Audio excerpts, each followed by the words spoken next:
Fear the Walking Dead was good out here before Morgan turned up with a stick and turned to all this shit, damn it. Mom, back to the channel. Episode 3, Season 4. Good out here. Turned bad though. Real bad. Real bad. Real bad, man. Yeah, Morgan is a shit stirrer with that big stick. I mean, Fear the Walking Dead was doing alright. Had an established cast. Okay characters. It had its own direction. And then Morgan comes in, basically turns it into the Morgan show, the boring show, the show about the man that nobody cares about. I don't kill. And now this show is just basically, it's all about Morgan and his stick. And that's it. I mean, just Morgan with a stick, and we're supposed to celebrate this. We're supposed to love this. They've just killed off Nick. They've killed off Nick and replaced him with a stick. I mean, you know, could we have got some dream team between Morgan and Nick? No, Morgan and the stick. I'm pretty sure Morgan though, right, until his departure, uses a stick. I'm willing to bet good money there's no character development where he goes back into red mode. Like what? I see red. I see red. Country roads, take me home. Take me to a place when The Walking Dead was good, because Fear, I mean, we're not even halfway through the show at this stage, man. I've had enough already. I've had enough. Anyway, right, flashback, presents. Flashback, presents. The only present we've been given here is a big number 2 delivered by Morgan. He's got an injured leg, like, but he still managed to fucking squat down and take a big dump on our screen. But, I mean, let's just wrap this up, right?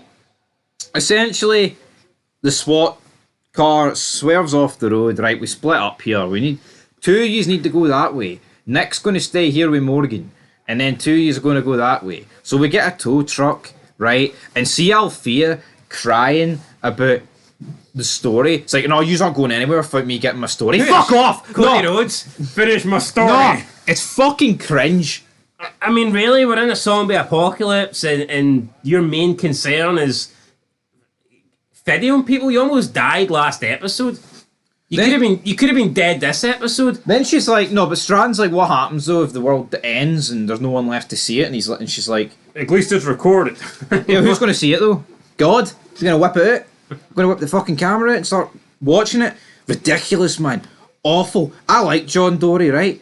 He's a bit unique, but see this Althea, man, running about with a video camera? Like, see if there was a reason behind her videoing people, like, if it was to maybe try and audition people to get into a group or something, then maybe you could understand it or accept it. Now, who knows? Maybe she's part of a larger group, and maybe the videotapes do get used for that reason.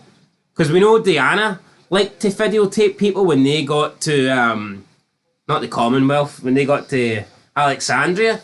So, I mean, it could be something similar to that, but at the moment, she's just some woman that wants to go around documenting people's life stories. I mean, it's a zombie apocalypse. Everyone's story sucks. I mean, it's all shit.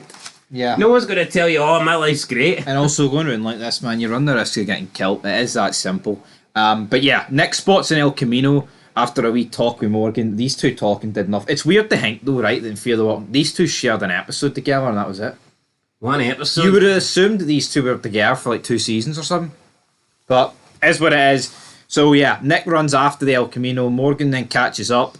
He manages to save Nick. Nick has like 2 walkers on top of him. How he doesn't get bit here, I don't know. Plot armor, that's how we know. But he's lying next to Blue Bonnets. Then we cut back to the past with him and Madison go on a supply run, and the vultures, or whatever they're called, are still outside the gates. So Nick is lying with the Blue Bonnets. Will that play an importance later on? It probably will. He then talks to Morgan. Oh, I watched your tapes, Morgan. Who died in your past? My boy, my wife. I see red, Nick. I don't care. All I see is nothing. I do not care. I hate Carol, right? I really fucking do. But I think Morgan is. I think Morgan is the most overrated character of all time. Yeah, no, definitely for me. I think if Morgan, I put it this way: the more I see Morgan, the less I like him. Yep. See if Morgan was just a 1 episode character, days gone by, I think after episode 1, Morgan's a great character. But no, the problem is, right? See with Carol, as much as I hate her, she develops. She goes from like this beaten wife to a badass. There's no like jumping back and forth. Morgan goes from start of apocalypse to normal guy to red to I see red. He finds Eastman, right? I can't kill. I can't kill. And then that's pretty much I him. just poke you with my stick. Yeah, I just poke you with my stick, Nick. Uh-huh. Thank you very much. Nick might not like it, but Aaron will. Aaron will. Where's Aaron? Surprised Aaron didn't want to go to missions with Morgan. Aye. He had a head on a stick. He wants his ass on a stick, damn it. But Morgan tells Nick that chasing after the owner of this El Camino won't end well. May as well get to the big finale then. So Nick finds the guy. They get into a bit of a squabble after Morgan was kind of blocking him from getting to him. And Nick just pushes him, kills him. He falls on like this like deer antler thing. He gets impaled. Whoop-de-doo. But you know what? It's very anticlimactic because we don't actually know what this guy done for Nick to feel this way. We haven't seen it yet because they kept like switching between current and flashbacks. But we haven't seen like what actually happened that pushed Nick into wanting to kill this guy. Yep. So Nick kills him, gets his revenge, and then obviously this guy he's the one that brought Charlie in. Charlie seen that Nick killed him, so therefore she shoots Nick in the heart, I think, in the chest, and Nick just passes out, bleeds out, dies out. Everyone comes to try and save him. You've got Luciana there. You got his sister there, whose name I cannot remember. Alicia. You had Strander. Madison! Where's Madison? And they all kind of watch on as Nick dies and Morgan's just sitting thinking to himself, damn, maybe Morgan could have did more. If Morgan prevented Nick from going, if Morgan stopped Nick from killing him, then Nick would probably still be alive. So does Morgan feel guilt? Has he lost more people here? We don't know, but we don't care. You know what? And I would never say Nick was my favourite character, and I do think a lot of people talk about him if he's like God tier. I don't see him in that tier, but I do think he is one of the better characters in this show. No, he is. He's a unique character, and he's a big loss. And I mean, Travis was a big loss. Nick's a big loss. All the good characters that we got from season 3 are done. Even Ophelia, I think, was one of the better characters, the way she developed in season 3. She's gone now. I think we feel The Walking Dead. We're getting left with the shit. What is it with Daniel, by the way? Just taking like episodes off at a time, seasons? Part-timer. Part-timer, He's got the Brock Lesnar contract here. I don't know what he's doing. He didn't earn it. Nick dies, and I mean, I think it was justified. We don't know what the group did, right? But at the end of the day, that Charlie has avenged the person who brought her into the group. So can we really say that Nick's a great guy? But did she see Charlie? Did Charlie see that guy dead, or did she just assume that Nick killed him? Must have just assumed that Nick killed him, but she must have been nearby because that was like they were like tag team partners, those two. True. Anyway, guys, that's it. Nick's dead, and so's the guy that Nick killed. Charlie runs away.